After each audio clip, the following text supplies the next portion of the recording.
আসসালামু আলাইকুম। আমরা এখন আছি কালশী ওভারব্রিজের নিচে। আমরা এখন যাচ্ছি বনশ্রী মেরাদিয়া বাজারের দিকে। সেখানকার বাজারের বিভিন্ন খোঁজখবর দেব এবং আপনাদের সাথে শেয়ার করব। চলেন আমরা ঘুরে আসি মেরাদিয়া বাজার। আমাদের যাত্রা শুরু হয়েছে কালশী রোড থেকে, যেখানে শহরের ব্যস্ত রাস্তায় যানবাহনের চলাচল দেখা যাচ্ছে। এরপর আমরা এগিয়ে যাচ্ছি ইসিবি চত্বরের দিকে, যেখানে প্রতিদিন হাজারো মানুষের কর্মব্যস্তময় সময় কাটে।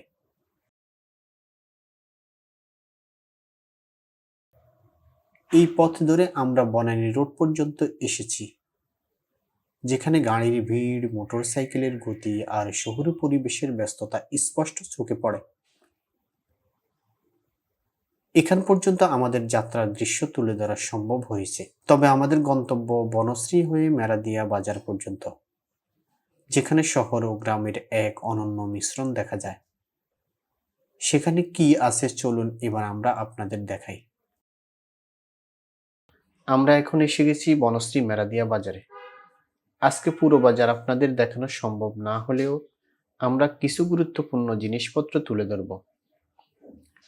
এই বাজারে পাওয়া যায় বাঁশের তৈরি বিভিন্ন জিনিসপত্র, যেমন টুকরি, খোলা এবং আরো নানা জিনিস, যেগুলোর নাম হয়তো আমরা ঠিকমতো বলতে পারবো না।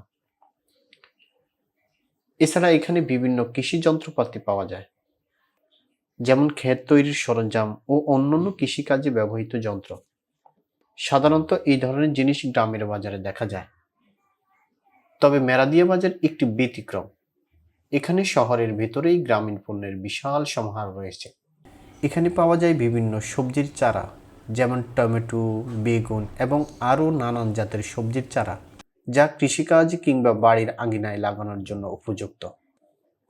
বাগানের জন্য বিভিন্ন ধরনের গ্রাম্য জৈব সার পাওয়া যায়, যেমন নারিকেলের শিকড় থেকে তৈরি জৈব সার সহ আরও নানা জাতের জৈব ও রাসায়নিক সার। চলুন আমরা একজন ক্রেতা থেকে জেনে আসি এই সারগুলা কিভাবে বানায় এবং কি কাজে লাগে। এটা হলো আপনার এই যে উপরের সার আমরা বলি, বইটা যেটা রান্না করে, এটা গাছে দিলে এটা কি হলো গাছে দিতে হয়। এটা হলো আপনার নারকেলের ধোয়া আর কি, নারকেলের কিছু বের হয়। এটা কুচিকুচি করে এটা পানিতে ভিজানো হয়, ভিজানোর পরে এটাকে এই জিনিসটা নারকেলের ছোলা না? হ্যাঁ এটা কোথায় দেয়? এটা গাছের আরে লাউ গাছ একটা কমাই দিছি না? খালি গাছের বেগুনটা কমাই দেন তাহলে বেগুনটা কমাই দেন। আর এটা না কাকু কাকু এত না খই বলা হয়। আমরা সাধারণত জানি এগুলো গ্রামে পাওয়া যায়। হ্যাঁ, কিন্তু শহরের মধ্যে যে এত কিছু পাওয়া যায় গ্রামের চেয়ে বেশি, হ্যাঁ এটা একটা অকল্পনীয় জিনিস। আচ্ছা হ্যাঁ ভাই 100 টাকা দেন আমার। প্রায় এটা আমাদের প্রায় 20-25 যেমন প্রসিদ্ধ ইয়ে আপনার কি গাছ আছে? হ্যাঁ করি। ও আচ্ছা আচ্ছা মাশাআল্লাহ মাশাআল্লাহ। ঠিক আছে আপনি কেনাকাটা করেন। চলুন এবার আমরা একজন বিক্রেতা থেকে শুনে আসি তিনি এই সারগুলা কোথা থেকে আনেন এবং এই সারের ক্রেতা কারা এবং তিনি কতদিন থেকে এই ব্যবসা করেন। আমার বাড়ি হচ্ছে ডেমরা 4 নম্বর গেট। আমি এই সার আনি আপনার চট্টগ্রামের থেকে, তারপরে আবার আপনার ঢাকা চিত্তির বাজার থেকে, তারপরে আনি আপনার গাজীপুর থেকে। এই সার ওখান থেকে সংগ্রহ কইরা তারপর আমি এখানে সার বিক্রি করি আজকে 10 থেকে 12 বছর ধরে। আপনার বেচা বিক্রি কেমন হয় কাকা? ইনশাআল্লাহ আপনাকে দোয়ায় করতে না ভালো আল্লাহ আমার। এই শহরের মধ্যে এই সার নাই কারা? এই সামনে আপনার কৃষকেরা কৃষক আছে আপনার, যেমন মনে করেন আগে আমরা নিচে চাষ করতো, এখন আপনার বিল্ডিংয়ের ছাদের উপরে চাষ করে, গাছ লাগায় সবজি লাগায়, ফলমূল গাছ লাগায়, বিভিন্ন গাছের। এই বাজারের অন্যতম আকর্ষণ হলো খাঁটি সরিষার তেল। চোখের সামনেই সরিষা থেকে একদম তাজা সরিষার তেল তৈরি করা হয়, যা আপনি সরাসরি কিনতে পারবেন। এছাড়া এখানে পাওয়া যায় গ্রাম থেকে আনা হাঁস মুরগির ডিম, এমনকি খাসি পর্যন্ত।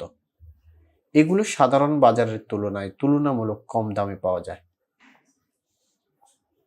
আসসালামু আলাইকুম ভাইয়া, আমরা দেখতেছি আপনি এখানে খাসি বিক্রি করতেছেন, তো আপনি এই খাসিগুলো কোথা থেকে আনেন? ওয়ালাইকুম আসসালাম।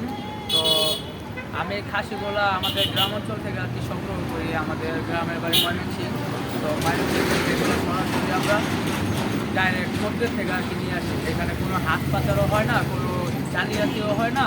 আমার মনে করেন অনেক ক্ষেত্রে আছে যে আপনার এগুলো মনে করেন বাজারে সিন্ডিকেটের ব্যবসার মতো হয়ে যায়, যে একটা জিনিস 12 জনের হাতে পাচার করে আসে, 10 জনের হাতে পাচার করে আসে, এরকমটাও হয় না। আমরা সরাসরি মোকাম থেকে মাল সংগ্রহ করি, সরাসরি ময়মনসিংহ গিয়া আমরা এটা কিনে নিয়ে আসি নিজের থেকে। আচ্ছা, আপনি সরাসরি এই ছাগলগুলো থেকে ময়মনসিংহ থেকে মেরাদিয়া বাজারে নিয়ে আসেন। এখানে আসলে মানুষের কৃষকের হাতের খাসি পাবে আপনার কাছে। জি জি অবশ্যই। আচ্ছা আচ্ছা, এখানে আসলে আপনারা দরদাম কেমন নেন এখান থেকে? দরদাম আমরা যা আর কি সংগ্রহ, যা আমরা কিনে নিয়ে আসি, যেমন মনে করেন আজকে এই যে একটা খাসি, এই খাসিটা মনে করেন আমরা আজকে কিনে নিয়ে আসছি 10,000 টাকা আনুমানিক। 10,000 টাকা কাঁচামালের ব্যবসা তো এটা, তাই এখন মনে করেন যেটা 10,000 টাকা, এমনও হতে পারে যে 1 ঘন্টা পরে এটার দামে 20,000 টাকা, আবার এমনও হতে পারে যে 1 ঘন্টা পর এটার দাম 5,000 টাকা হবে। কাঁচামালের ব্যবসা তো এইবারে এই কমে যায়। তো মনে করেন আজকে আমি এই খাসিটা 10,000 টাকা কিনে আনছি, তাহলে আমি মনে করেন এটা যদি কোনো কাস্টমার যদি আমার কাছে জিজ্ঞেস করে ভাই এটার দাম কত, আমি দাম চাইলাম ভাই এটা 13,000 টাকা, তো কাস্টমারের পছন্দ মতন দাম বলবে, তো ফিক্সড এটা আমি 11,000 টাকা হলে বিক্রি করে ফেলবো। 1,000 টাকা লাভ হলে বা 500 টাকা লাভ হলে আমি বিক্রি করে ফেলবো, বুঝছেন, সীমিত লাভে। তো এভাবে যদি হয় তাহলে আমরা বিক্রি করতে পারি, উৎসাহ পাই। তার মানে 500-1000 লাভে আপনারা একটা খাসি বিক্রি জি করেন। অবশ্যই। আজকের প্রতিবেদনে আমরা এই বাজারের কিছু অংশ আপনাদের দেখালাম, তবে পরবর্তী প্রতিবেদনে আরো বিস্তারিতভাবে বাজারের সবকিছু তুলে ধরার চেষ্টা করব। আশা করি এই ভিডিও আপনাদের উপকারে আসবে এবং আপনারা যদি এই বাজারে আসেন তাহলে এখান থেকে সহজেই এইসব গ্রামীণ পণ্য সংগ্রহ করতে পারবেন।